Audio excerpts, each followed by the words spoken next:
En Radio Portales de Valparaíso presentamos Revelando.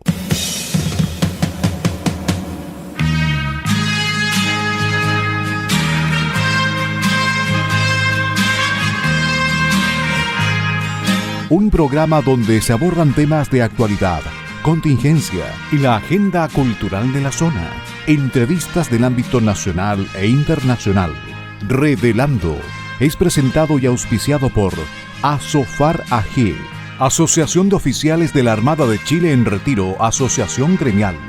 Con ustedes, Revelando en Radio Portales de Valparaíso. Queridísimos amigos de Revelando, bienvenidos, muy buenas tardes a este programa, bienvenidos a este programa de día miércoles 18 de octubre del 2023. Es nuestro deber, como siempre, comentarles que estamos haciendo el programa, son las 12 horas, de manera que si hay alguna noticia importante que las va a ver. Si no son nacionales, van a ser internacionales de aquí a las 6 de la tarde, nuestras explicaciones por eso. Agradecemos a Asofar AG, Asociación de Oficiales de la Armada de Chile en Retiro, Asociación Gremial, que permite que estemos en este programa desde hace ya 8 años. Muchos, pero para nosotros han sido poquitos, la verdad. Así es que gracias a Asofar, a su directorio y a sus socios. Y gracias a Radio Portales de Valparaíso, que también nos ha aguantado desde hace 8 años. Y tengo que agradecer en la persona de don Claudio Alvarado y Baceta, que como decimos medio en serio y medio en broma, es el real dueño del programa, porque lo haremos estupendo, tendremos grandes invitados como hoy, conversaremos de cosas muy importantes. Pero si Claudio no quiere, no hay programa. Y las cosas hay que decirlas por su nombre. Así que gracias a Asofar, gracias a Portales y gracias a nuestro invitado, que ya lo vamos a presentar en un minuto más, que va a estar con nosotros en los 2 bloques del programa. Bueno, recordarles que las opiniones que vertimos en este programa son de nuestra exclusiva responsabilidad, de don Daniel Arellano, que les habla, y de quien les habla, Pilar Soberado, vuestros amigos de los miércoles, y que esas opiniones no representan el pensamiento ni de Radio Portales de Valparaíso, ni de Asofar AG. Lo segundo, y ahora termino, cuídense, porque anda mucho resfrío, anda COVID otra vez, anda mucha cuestión alérgica, y hay que estar atento, hay que cuidarse. Los que vivimos en Viña tenemos un tema bien dramático con la alergia, y como hay muchos auditores que viven en Viña del Mar, a cuidarse. Listo, terminé. Don Daniel.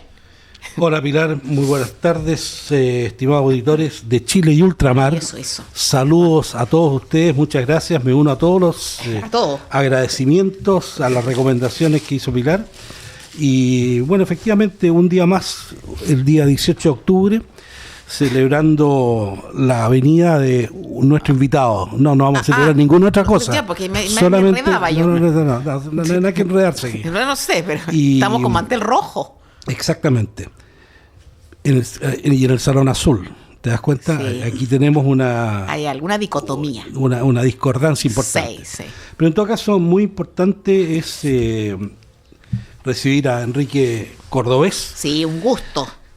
Muy, muy, muy amigo mío, de muchos años, y no solamente soy amigo de él, sino que también de su señora, con la cual fuimos compañeros de curso en Antofagasta. Sí, me enteré ahora. Cuando teníamos del orden de 9 o 10 años. Pero ¿ustedes desde cuándo se conocen? ¿Desde qué edad, más o menos? ¿Con quién? Con Enrique. Con Enrique, invitado. Bueno, cuando yo entré a la escuela naval. Ya. Enrique estaba en 3er año. Ya. Y después ese curso tuvo, no sé si mala suerte para nosotros y buena suerte para ellos, que fueron 2 años brigadieres, así que tuvimos que soportar los 2 años, lo que no fue fácil, pero bueno, en la escuela naval nunca ha sido fácil y nunca podrá ser fácil, no debe, así es que, y no debe ser fácil, así que fue muy bueno. Pero Enrique, bueno, tuvo una destacada actuación en la Escuela Naval porque era el presidente de la Academia Cultural. No sabía, qué interesante, claro, qué bien. Exactamente, así que la parte literaria la ha tenido bastante cerca desde hace mucho, mucho tiempo. ¿De dónde nació tu vocación literaria, todo esto? Bueno, primero que nada, buenos días o buenas tardes a todos los auditores y le agradezco la invitación. Mira, Daniel, la verdad es que uno siempre tiene esta pelea entre las letras y los números, sí, y uno al final se da cuenta que en el cerebro no están separados por ningún lado. Pero fíjate que mi afición por la literatura viene del colegio, recitaba poesía en el San Ignacio. Ignaciano además. Ignaciano de Alonso Valle. Bueno, ignaciano. Eso. Ahí vamos a poner un signo de interrogación. No, yo creo que no. No. Pero mira, gran colegio. Mira, los jesuitas, los soldados que estuvieron en la contrarreforma, digamos, que llevaron adelante la reinstauración de la fe. Sí, pues. Y me acuerdo de haber acompañado, no tiene nada que ver con tu pregunta, haber acompañado al padre Marshall a hacer apostolado en las poblaciones de los valledores. ¿Año? Más o menos. 1962, 63. Ya. O sea, en el tiempo es que las callampas eran peores que los campamentos de ahora. Sí, pues. Porque el país estaba mucho peor de como está en este Ahí momento. había pobreza y pobreza extrema. Pobreza extrema. Sí. Bueno, pero volviendo a tu pregunta, yo creo que siempre uno tiene la afición de escribir y lamentablemente, por estas cosas de la vida, cuando tú estás en una carrera profesional más bien técnica, más bien ingenieril, los números le van ganando a las letras. Sí, bueno. Y finalmente, cuando salí de la Marina, tuve la suerte de poderme emplear y estuve 20 años trabajando en la Cámara Chilena de Construcción, de la cual soy socio acá en Valparaíso. Y cuando uno trabaja, tampoco tiene mucho tiempo para dedicarse a escribir. No, pues. Así que en estos años del otoño o del invierno, o en los últimos segundo tiempo del partido, primaverales para algunos. Sí, pues forever young. Y la vida comienza a los 40. Sí, la vida es hoy. Es una teoría que yo vengo sosteniendo hace mucho tiempo y mucha gente me la corrobora y me la aplaude. Bueno, así que, auditores, la vida comienza a los 40. Antes de los 40 es puro aprendizaje. Tengo 20 años. Bueno, pero además hay otra teoría también de que los años son pura estadística. La edad es una estadística, mano. Bueno. El problema es cuando comienzan a doler las estadísticas, que es una cosa que ocurre. Sí. Bueno, entonces a estas alturas del partido, yo pertenezco al Cuerpo de Oficiales Superiores en Retiro de Santiago, y hace varios años que tenemos una iniciativa, diría unos 4 años, de ir renovando el portal de internet con 3 artículos semanales. Y los enviamos a unos 2.500 correos, y en este momento estamos en el número, la publicación 466, y el 80% son escritos por plumas militares. Entonces yo creo que es una organización que da vida, digamos, al pensamiento militar, y creo que es muy afín a lo que hace Asofar por la radio.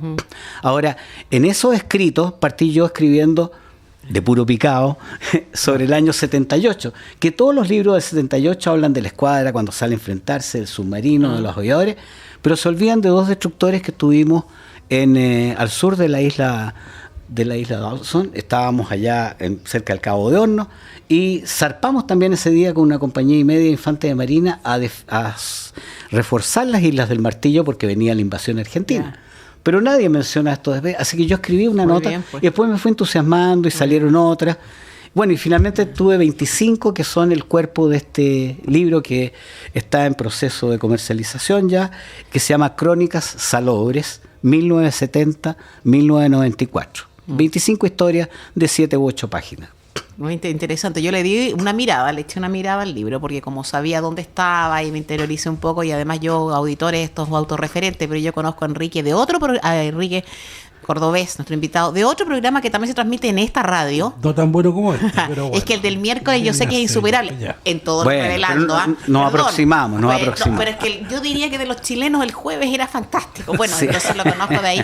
Y sé que tiene buena pluma y es creativo. O sea, hoy dije Enrique, ahora está en esto, pero no me extrañó en realidad lo de la escritura. Sí, no. Ahora es un desafío porque, claro, van a decir otro libro escrito por marinos, pero la verdad es que cuando tú escribes, tienes 2 alternativas: o trabajas con la realidad o la ficción. Cuando tú estás en la realidad, estás en las crónicas. Y yo inicialmente había pensado llamarle cuentos salobres, y me dijo, no, estaba hablando de hechos reales, estas son crónicas. Así que cambiamos a Crónicas Salobres, y la gracia es, creo yo, que más que la persona que va relatando, que hace una reflexión sobre sí mismo, es lo que está mirando, es un observador que te cuenta el día a día al interior de la Armada. Entonces yo creo que esa es una cosa que es bastante poco conocida. Hay muchos mitos respecto a los marinos, se les conoce en forma imágenes que se generan por los desfiles, por el marino que está en la playa ahí controlando en la salina, digamos, pero la vida interior, qué es lo que pasa, a qué hora se levantan, con qué conversan, qué problemas tienen, bueno, ese tipo de cosas que son como más familiares al interior de lo que es la Armada, es lo que a lo mejor yo he tratado de reflejar en estas páginas. Enrique, perdón, es 1970 a 1994. ¿por qué las 2 fechas? Bueno, ¿ingreso y egreso? ¿O salida o retiro? Nosotros egresamos el año 1970 de la Escuela Naval, hicimos el viaje a la Esmeralda y un par de historias, digamos, ahí de la Esmeralda, sobre todo esta descripción de lo interesante que es subir por alto, que es una experiencia nueva. Y también quisimos una cosa muy simpática, la obra Romeo y Julieta. La montamos al interior de la Esmeralda, le hicimos una parte del viaje. ¿Y entonces, no voy a preguntar quién hizo de Julieta? Porque el más feo del curso. Disfrazado, está muy bien. Entonces son cosas que tú comienzas a darte cuenta que el interior de la Armada, las personas son bastante parecidas a las personas que están afuera. Entonces yo creo que es traspasar un poco ese muro que da la formalidad de lo que es una institución tan grande como es la Marina, para llegar al día a día. Creo que es un descubrimiento interesante, como dice Pancho Muat. Yo estoy en un taller de literario de la Cámara de la Construcción allá en Santiago. No está mal, ¿él la dirige? Francisco Muat la dirige, no está sí. mal el anfitrión, ¿no? Entonces siempre nos dan un libro y después a los 30 días nos juntamos un grupo de 10, 12 personas y hacemos comentarios sobre lo que se escribió, cómo lo escribió, qué pretendía. Y en realidad es súper interesante porque tú comienzas a darte cuenta de qué es lo que es el propósito que está detrás de la narración. Entonces dice una frase que me quedó de la última conversación, es que lo interesante de la lectura es ir abriendo tu conocimiento, un horizonte de realidades nuevas. Entonces cuando tú lees un libro escrito por una polaca que tenía un señor que lo asesinaron en la cabaña del lado y que vivía sola en los inviernos, bueno, y lees otro de una dominicana que vivió cerca de la esclavitud en esa época, entonces tú vas abriendo tu horizonte a nuevas realidades, y yo creo que esa es una de las cosas que se pretende con esto.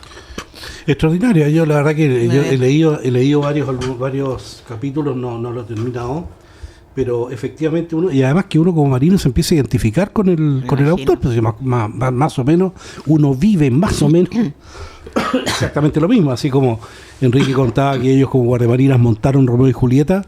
En el curso mío montamos la pérgola de las flores. Ah, qué bien. Pero claro, y que no se llamaba la pérgola de las flores, se llamaba la pérgola de los repollos.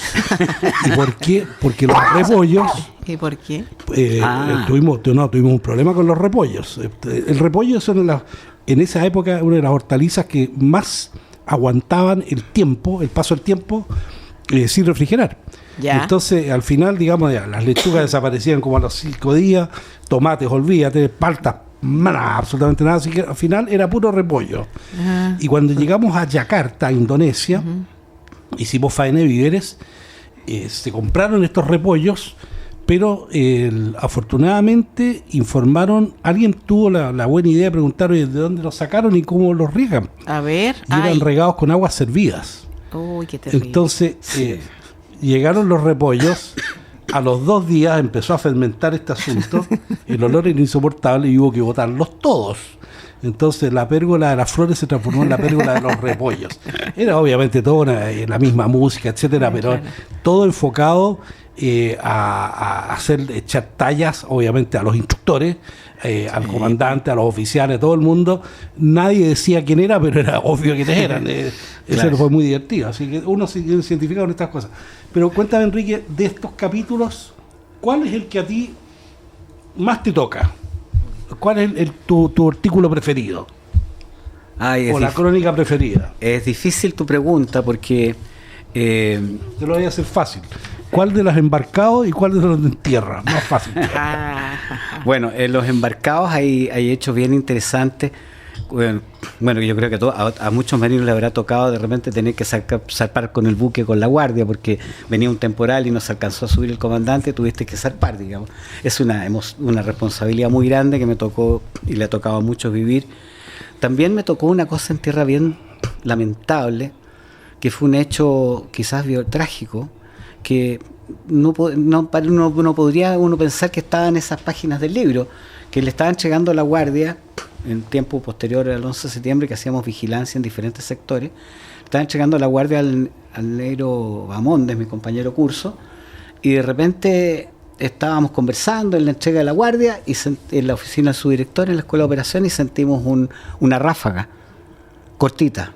y salimos pistola en mano por ver dónde venía el ataque al cuartel. Por supuesto. Y fuimos directamente, el suboficial nos dijo, parece que allá en Gama Riquelme, fuimos a la barrera, y en realidad no era un ataque al cuartel, había un marinero que estaba con una herida en el muslo derecho, abierta, sangrando, y el otro estaba pálido mirando. Entonces nos dimos cuenta que se le había escapado los tiros al vigilante que estaba al frente del otro. Y bueno, yo traté de hacerle un torniquete, qué sé yo, y llegó la ambulancia, pero cuando lo levantaron tenía un hoyo en la espalda, porque resulta que estas balas de los fusiles M16 tienen la vainilla muy larga, y entonces tienen mucha velocidad cuando salen y una alta rotación. Entonces cuando impactan están hechas para que se muevan por todos lados y destruyan huesos, cartílagos, etcétera. Entonces fue un hecho dramático, murió en el camino a la clínica. Qué pena. Bueno, mire, y qué bueno que hayas tocado ese punto, porque efectivamente cuando la gente dice que los militares salgan a la calle, los militares salen con ese tipo de munición. Claro. Es decir, la munición de guerra está diseñada precisamente para dar muerte al adversario. Es que es muy terrible y muy cruel decirlo, pero es así. Entonces la cosa, hay que tener mucho cuidado cuando, tocando este tema en el ambiente actual, dice que los militares salen a la calle, cuidado, hay que tener cuidado con lo que uno está pidiendo, porque esto no es tan fácil, Yo, perdón, 2 minutos, sí. Yo sé que luego vamos a volver al tema vamos a volver a los temas nacionales e internacionales, pero cuando la gente dice que salgan los militares a la calle en cualquier minuto, y pensando también en la zona de la Araucanía, del sur de Chile, yo a esa gente, bueno, siempre le he hecho comentarios de esta naturaleza, pero hoy día les diría, oiga, ¿ustedes quieren militares en la calle? Piensen lo que está pasando en Israel. Bueno, claro. Ahora, hay que recordar que en Estados Unidos existen unas reglas de enfrentamiento, bueno, como existen en muchos países del mundo, pero que caben en una tarjeta que te cabe en el bolsillo de arriba. Y dice, obviamente, las cosas que no hay que usarlo innecesariamente, que precaver la vida humana, pero antes que nada dice, la primera función que usted tiene es asegurarse de su supervivencia y la de su unidad. Y eso requiere un respaldo político, claro, que normalmente no se da. Claro. Bueno, efectivamente, eso es así, una cosa que hay que tener en consideración. Pero volvamos al libro, que es más entretenido. Sí. Bueno, ese en tierra y en la mar. ¿Cuál es la crónica favorita o la que más? Bueno, hay una cosa simpática que nos tocó íbamos en Comisión al Sur y teníamos que pasar a dejar, bueno, como siempre las barcazas van llenas de carga y de diferente tipo, y a proa teníamos lo más pesado, que era una grúa de 25 toneladas. Así que tuvimos que pasar el Quirque y llegamos a Natales, y nos habían diseñado un muelle especial el MOP lo había hecho de tierra, qué sé yo, para que el buque, la barcaza se varara, bajara, abriera las rampas, bajara la... Perdón, ¿qué barcaza estamos hablando? De la Emerdinger. La LST-77 Emerdinger. 88. ¿88? 88 Emerdinger. Tienes razón. Tienes razón. Es que yo estuve embarcado también en esa. Sí. ¿Qué te parece? Bueno, abrían las puertas, bajaba la rampa y bajaba. Pero yo estaba en mi puesto de guardia, que era, o sea, el segundo va a proa, donde se abre y el comandante está arriba dirigiendo la maniobra. Y de repente topamos y seguimos topando y seguimos topando y seguimos topando. Y dije, pero ¿y cuándo se para? Así de repente subí al puente. Mi comandante, ¿qué pasó? El muelle se deshizo segundo, así que nos vamos al muelle. Entonces, y después hubo una visita de unos militares que invitaron a toda la dotación a ir a almorzar allá a Torres del Paine, y que dieran una vuelta por ahí, y le dijeron, segundo, bueno, usted vea cómo descarga esta grúa. Y de repente llega un señor que se llama Ítalo Zafiri, que tiene otro nombre en el libro, pero bueno, era el ingeniero del MOP, y dice, ¿quién es el señor que está a cargo aquí? Y a mí me dejaron a cargo, obviamente, con esta tarea, junto con el oficial de guardia, y me dice, bueno, ¿y cómo podemos desembarcar la grúa? Y estuvimos pensando en desarmarla y todo, al final salimos a tomar después de haber conversado mucho rato, salimos a cubierta, de repente me dice, ¿y esa cuestión que está allá? Esa balsa, no, le dije yo, una lancha guatera, que estas tienen como 3 o 4 metros para abajo, se llenan de agua potable y lo van pasando por los buques para reaprovisionar de agua potable. Justo lo que necesitábamos, me dijo. Pero ¿cómo justo?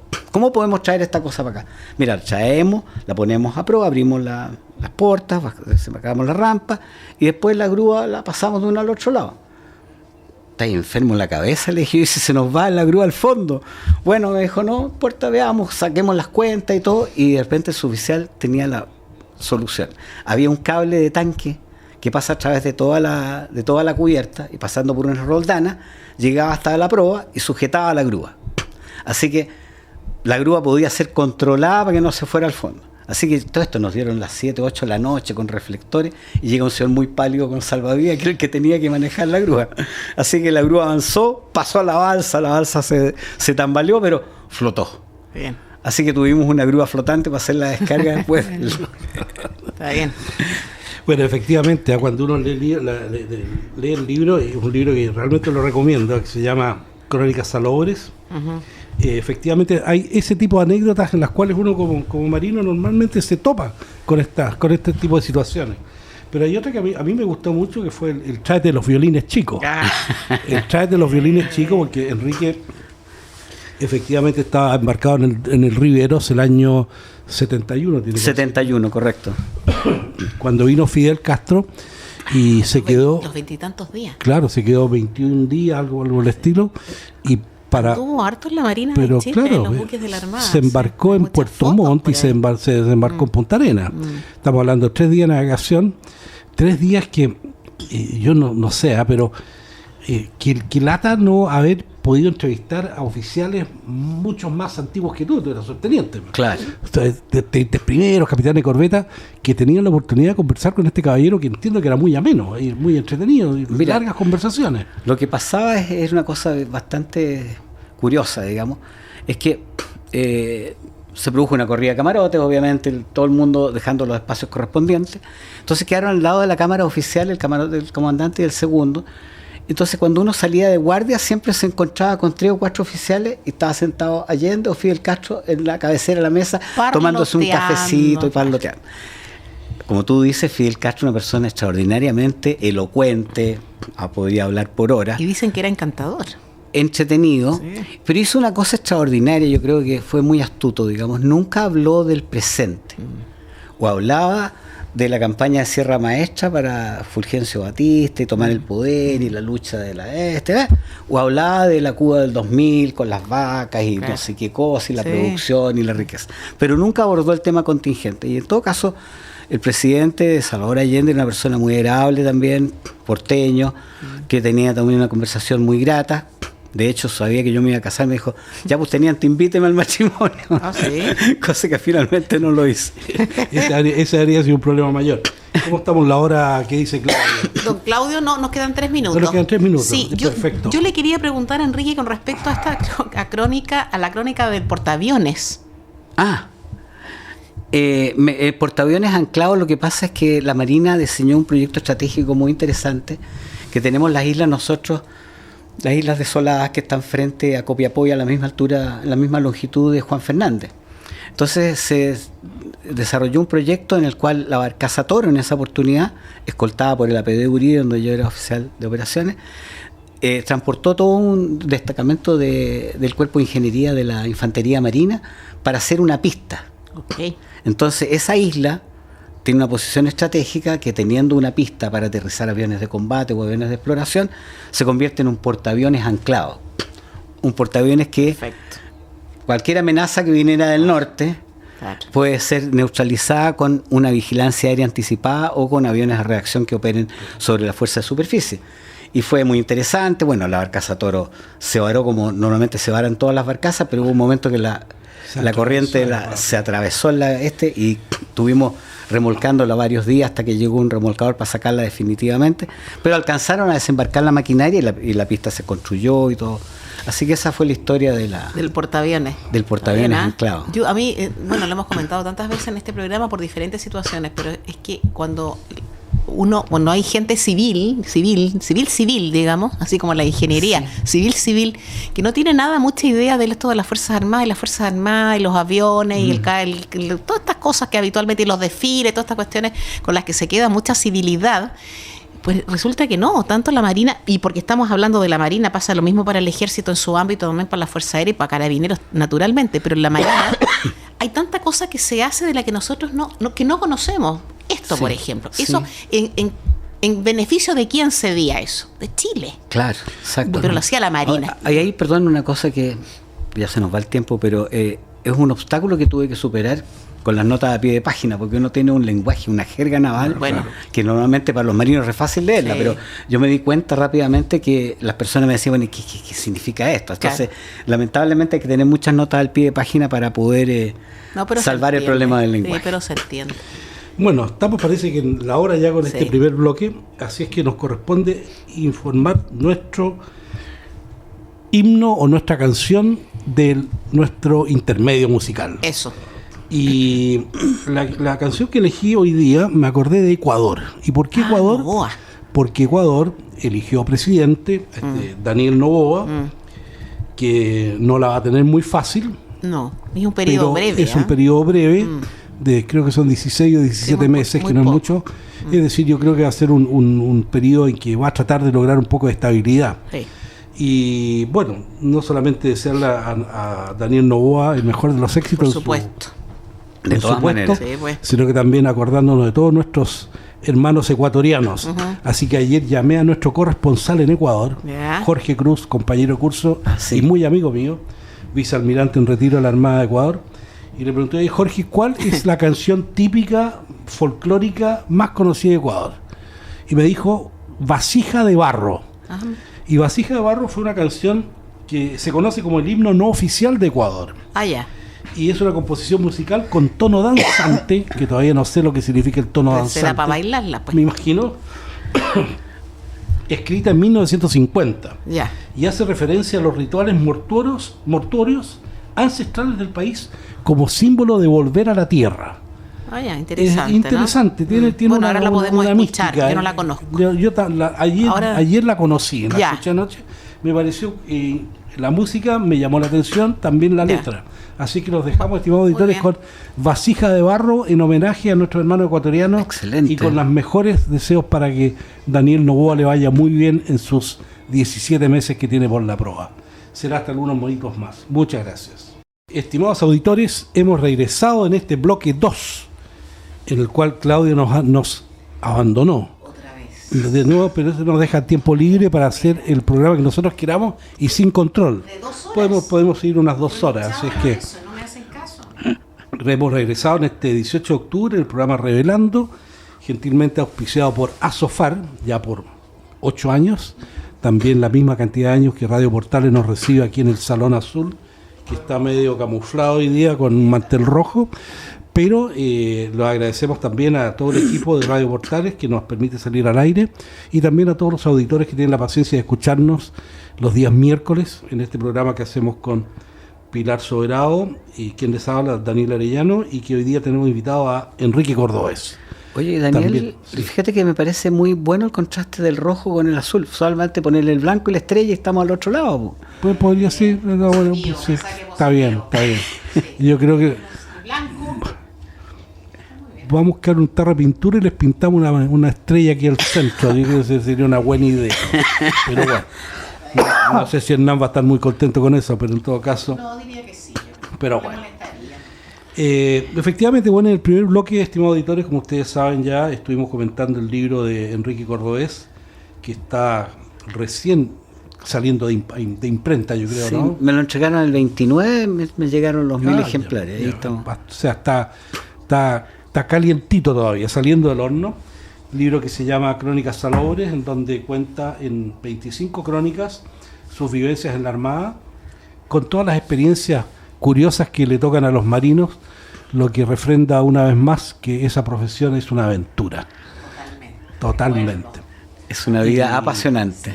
Y espero, digamos, que este libro, al igual que otros que se han escrito más o menos en el mismo estilo, sea un incentivo para que muchos otros escriban al respecto, sus propias vivencias. Y esto es a cualquier marino, porque aquí hay un capítulo que me llamó mucho la atención, el de Panchulo, ¿cómo se llama? Sí, el de la isla Quiriquina. El de la isla Quiriquina, exactamente, donde Enrique estuvo un año allá. Y efectivamente, es que la isla Quiriquina aquí es una situación bastante particular, y todo el personal de Gente de Mar de la Armada de Chile que pasa por ahí tiene ese recuerdo que es tan bueno y con vivencias tan curiosas como es, por ejemplo, la repartija de agua potable. La agua potable, la famosa laguna de los Patos, que cualquier marino que escuche sabe de lo que estoy hablando. A ver, pero los civiles, La Laguna de los Patos. La Laguna de los Patos, Enrique la cuente porque la vivió y la sufrió y la saboreó. Sí. Lo que pasa es que la isla tiene que tener su reserva de agua. Y la reserva de agua es de las aguas lluvias que caen. Pero lamentablemente en ese lugar que está rodeado por un bosque, esa laguna, se adueñaron los patos marinos. Literalmente, y se hicieron dueños del territorio. Hicieron un condominio. Se trató de ahuyentarlos con todo tipo de elementos, hasta con obuses, no sé, con todos los elementos necesarios, pero no hubo caso. Jamás los patos renegaron a su soberanía sobre los árboles. Por ahí cuentan que una vez mandaron a unos grumetes a pintar los huevos. No sé si era efectivo o no. De manera que no los empollaran, porque entonces si vinieron científicos de extranjeros a dar sus diagnósticos para solucionar el problema, porque toda el agua que tú tomabas en la isla tenía sabor a pato. En la escobilla de dientes, el vaso, etcétera. Imagínate las mamaderas para las guaguas. Entonces, pero había una vertiente. Entonces alguien se discurrió la buena idea de utilizar una de estas pipas grandes, de barriles grandes que se pide vino, y lo montaron arriba de un con un buey que lo iba tirando y que iba pasando frente a todas las casas. Que ese buey se llamaba el Panchulo. El Panchulo llevaba muchos años de servicio y se conocía perfectamente el recorrido. Y un día llegué y yo me di cuenta que me echaba un grumete y iba a entregar el agua y el Panchulo partía solo y los güeyes trataban de hacer parar al güey y el güey no hacía caso. Entonces llamé al suboficial y le dije, oiga, mira, oye, esta cuestión hay que hacerle instrucción a los grumetes que no tienen conocimientos de las faenas del campo, de manera que puedan manejar este animal. Mire, me dijo mi teniente, el Panchulo sabe lo que hace. Lleva 8 años haciendo esto. Lo que tienen que moverse más rápido son los grumetes, mi teniente. No, y esas anécdotas como esas hay, pero miles, o sea. Pero bueno, así es que sea un incentivo para que todos escriban sus propias vivencias, que hay algunas que son muy entretenidas. Sí. Sí, y es muy entretenido. Pero bueno, vámonos a comentar algunas cosas que están pasando en el mundo. Bueno, lo primero, yo creo que es lamentable este ataque que hubo sobre este hospital en Gaza en este conflicto que ya lleva más de una semana y que la verdad no se le ve mucho. Ahora, este ataque, bueno, obviamente hay algunos que culpan a Israel culpa a la yihad islámica, etcétera, pero de repente cuando uno trata de mirar esto con cierta lógica, no funciona la lógica. Y hay que empezar a mirarlo en forma ilógica. Es decir, ¿quién gana con destruir un hospital? Entonces, porque efectivamente... Estrictamente nadie. Claro, efectivamente, los conflictos, como que uno se empieza a acostumbrar a los conflictos, lo que es dramático. Ayer comentábamos con mi señora, oye, qué terrible estar mirando esto en la televisión, cómodamente sentado, gente que está sufriendo. 800 muertos. Bueno, claro, y la verdad que es lamentable, o sea, es una cosa terrible, es cómo estos contrastes tan grandes, el no apreciar la paz que uno tiene, o la paz que uno debería tener y debería mantener a ultranza, y ve estos dramas en el mundo que son realmente increíbles. Qué bueno que abriste el horizonte, digamos, al panorama global. Fíjate Jamás. Que muy cierto lo que tú dices, más que la cantidad de muertos, porque en realidad uno dice 800, pero es un número. Pero no es la verdad de lo que realmente ocurre cuando una persona como ese abuelo que perdió a su nieta, que no sabe si la va a recuperar o no. Pero yo, a propósito de, sin tratar de juzgar si fueron la yihad o fue Israel los culpables del ataque al hospital, creo que uno de los problemas, una de las cosas cruciales que está definiéndose en este momento, si va a ser un conflicto, tú sabes mejor los términos, objetivo limitado, que va a estar entre Israel y Hamás, pero ahora se está metiendo Hezbollah en el norte, y sabemos que el cerebro está en Irán. Entonces la pregunta, ¿a quién le conviene que se expanda? ¿A quién le conviene hay que preguntarse cue bono? ¿Quién se beneficia del resultado de este? Independientemente de lo lamentable que haya ocurrido este hecho, es un hecho de la guerra que tiene un efecto. Y ese efecto puede ser que esta guerra se globalice dentro del sector oriental. Entonces, yo no me imagino cómo ir a hacer una nueva confrontación de Israel frente a 5 o 6 países árabes? Es realmente muy complicado eso. Efectivamente, de aquí, de un conflicto que es local, que se expanda, no cuesta absolutamente nada, porque el combustible está ahí en la Cisjordania, está al lado, está en Siria, está en Irán, está en Irak, en todas partes. Está, exactamente. Entonces, son fronteras que son muy permeables, pese a, digamos, todos los resguardos que tiene Israel, que ese lo conozco y sé lo que estoy hablando, pero aún así son fronteras permeables. De hecho, este mismo ataque que hicieron con parapentes, eso es prácticamente imposible de prever y de controlar. Muy difícil. A propósito de lo que tú dijiste recién, Pilar, ¿de dónde son los drones que atacan a Ucrania? Rusia los compra a Irán. Entonces aquí vemos una serie de conexiones subterráneas que en este tablero mundial, por algo Estados Unidos mandó el portaaviones más grande para estar presente ahí en el escenario. No, y estas cosas tienen origen, yo no diría tan ancestrales, tienen origen ancestral, eso es efectivo, pero yo diría que los conflictos modernos parten, yo diría, en el siglo pasado, comienzo del siglo pasado, en 1900, Primera Guerra Mundial, el acuerdo Sykes-Picot, donde establecen todas estas fronteras, estas curiosas fronteras que separan pueblos, etcétera. Sí. Entonces es donde ahí se ve claramente la aplicación de una cultura occidental sobre una cultura oriental, para lo cual esta gente, las fronteras no existen. La gente beduinos, nómades, se desplazaban por todo este sector, peleaban, claro, de vez en cuando, pero después se iban, etcétera. Entonces hay nuevamente la aplicación de una cultura sobre otra, que tiene otra forma de ver las cosas. Y es una cosa que es terrible. Y lo que mencionabas tú, el Egipto, ¿por qué cierra la frontera? Hay que acordarse que el año 48, cuando 48, cuando se creó el Estado de Israel. Sí, pero la partición de Palestina creo que es el 47, sí. Un poquito antes. Se produce la partición de Palestina y los árabes le dijeron a Israel claramente, no proclame un Estado. No, porque es otra cosa. Sí. Nosotros lo entendemos de otra forma, de otra manera. Y de hecho árabes y judíos se entienden bastante bien, porque el comercio, primos hermanos, todo lo que... Entonces se viene después la componente de la religión, se establece este Estado, se mete una cultura en un lugar donde no calza, definitivamente no calza, y eso me tocó vivirlo ahí, yo con cultura occidental, la verdad que uno entraba a ciertas partes y estas cosas, esta gente piensa de forma rara, y la verdad que lo mismo decían de mí. Es decir, ahí hay un problema cultural súper importante, cultural y religioso además. Entonces es muy difícil encontrar una salida del conflicto. Pero creo que lo importante de todo esto es no importar el conflicto a Chile. Ah, sí. Eso es fundamental. Es decir, este es un problema que está allá. Conforme tenemos descendientes de judíos, descendientes de palestinos aquí en Chile, pero ese es otro cuento. Están acá en Chile. No queremos ese conflicto acá.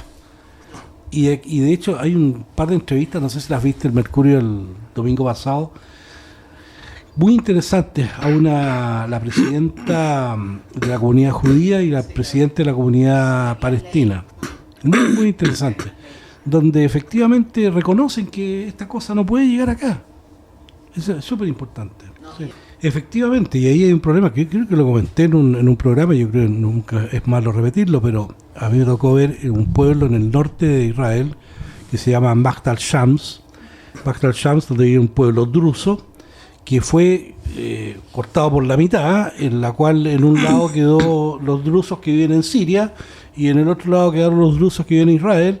No hay comunicaciones entre ellos y se comunicaban en ese entonces, estoy hablando hace 30 años atrás, mediante altoparlantes. Entonces se gritaban de un lado para otro.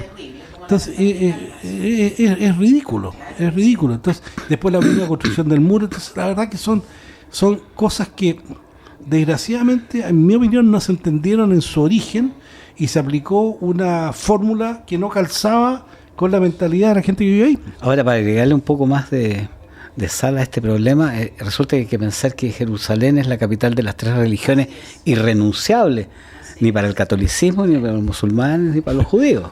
Y eso no tiene solución. Y curiosamente, ayer me llegó un meme que me llamó mucho la atención, que todas estas peleas que se producen en este momento se toman la libertad de decir, oiga, Buda no era budista, Jesús no era cristiano y Mahoma no era musulmán. Y es verdad. Es así. Entonces resulta que vienen todas estas interpretaciones, estas construcciones culturales que hacemos los hombres y que tergiversamos absolutamente todo. Y empezamos a darle unos matices que son bastante discutibles por estos, no bastante discutibles, absolutamente discutibles, tanto por Buda, por Jesús o por Mahoma. Es así. Así es, pues. Oye, pero vámonos a China. ¿Qué pasa con China? Sí. La China de Xi Jinping. En donde nuestro presidente instó a los estudiantes, ayer lo comentaron en la radio, lo escuché, a ser rebeldes, a no mantener una rebeldía y a dudar de todas las verdades oficiales.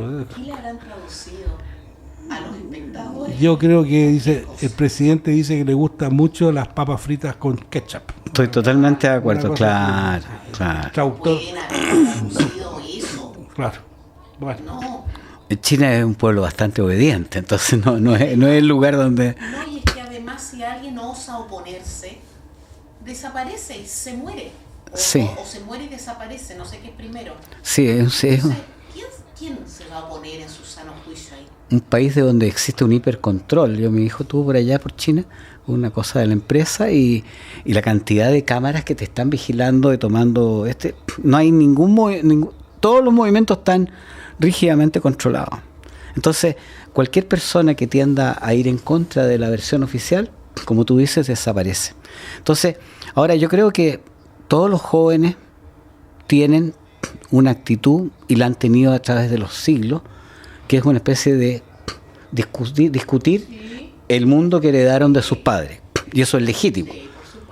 Y eso van a ser muy rebeldes, entre comillas, hasta que sean papás y se den cuenta que la vida es distinta, digamos. Hasta que sean papás o que lo pierdan.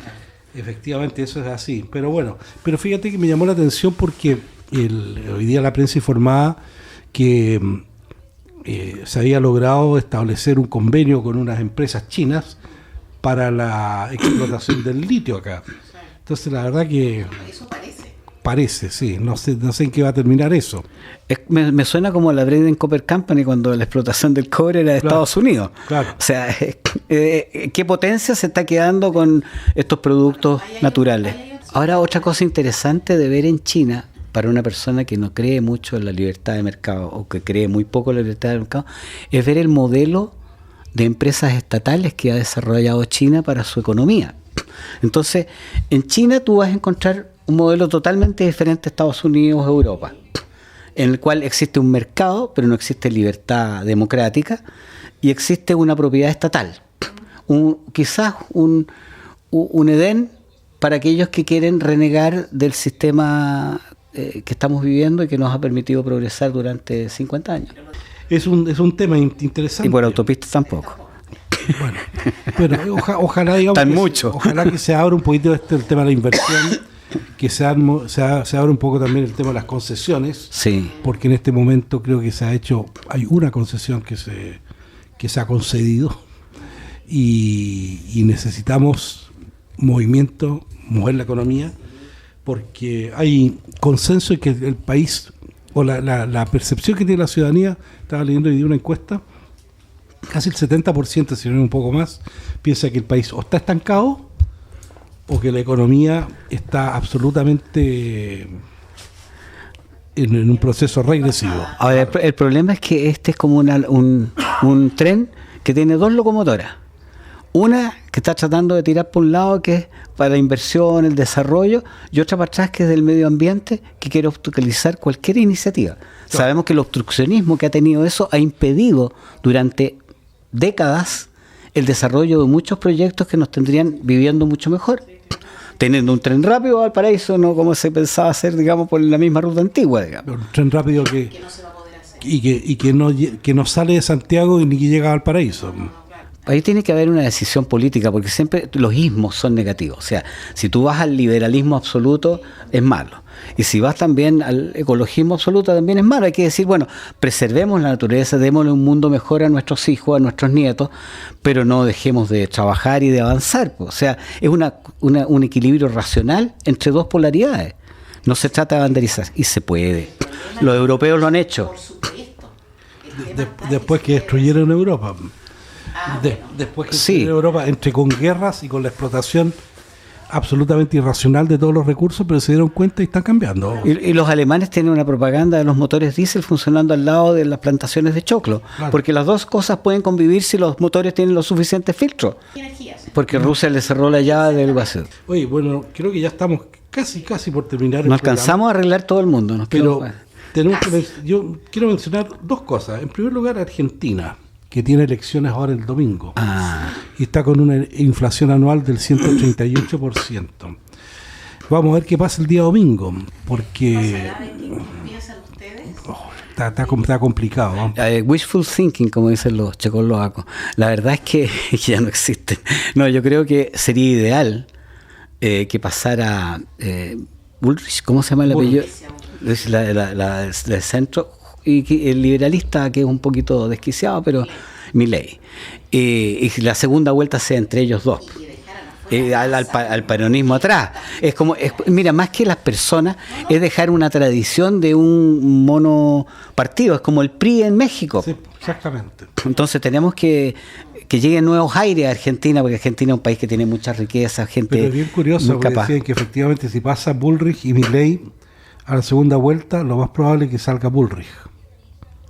Claro. Tiene muchas posibilidades de salir Bullrich, precisamente porque no es el extremismo, entre comillas, que tiene Milei, o más que extremismo, liberalismo, histrionismo, sí, de Milei. Así es que está bien. De hecho, otro corresponsal en Argentina me mencionaba que él iba a votar en primera vuelta por Milei, pero en segunda vuelta él votaría por Bullrich. Pero sí es parte de la evolución de la vida. Exactamente. Ese es un tema. Y el otro tema es el caso convenios, que aparentemente el señor Crispi se dignó a venir aquí a la Cámara a que sea consultado sobre algunas acciones que habría efectuado en relación al caso convenios. Y la verdad que a mí me llama la atención cuando veo las fotos de este caballero, es como que, ¿sabéis qué más? Me importa nada. Oye, no les importa nada. Entonces es una indolencia realmente increíble. Ahora, a mí se me... Perdón que meta la cuchara un poco, pero la verdad es que una de las cosas que me preocupa es que lamentablemente van a haber muchos más controles, que es lógico que los hayan sobre esto, pero le está cortando un poco la autonomía a las regiones. Sí. Yo creo que toda esta posibilidad de que crezcan y se desarrollen autónomamente va a ser frenada por un hipercontrol debido al abuso que ha habido. Se acabó el recreo. Se acabó el recreo. Llegó ya. Claudio. Corten. Venio, pues fundaciones, bueno, puro control. Tendremos que despedirnos. Sí, pues, no queda alternativa. Muchas gracias, Enrique. Muchas gracias, estimados auditores de Chile y Ultramar. Eso. Suerte para Argentina, suerte para Daniel Noboa en Ecuador. Y que las cosas el próximo miércoles. Yo adhiero a todo eso. Nos vemos el próximo miércoles, que las cosas de alguna manera no sé cómo mejoren en la zona del Oriente Medio. Y muchas gracias por la invitación y por sus cordiales comentarios. Gracias, Claudio. En Radio Portales de Valparaíso hemos presentado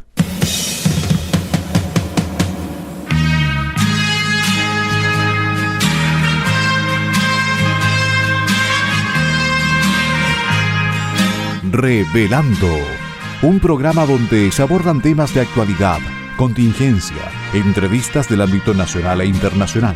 Revelando es presentado y auspiciado por Asofar AG, Asociación de Oficiales de la Armada de Chile en Retiro, Asociación Gremial. Sintonícenos en un próximo programa. Buenas tardes.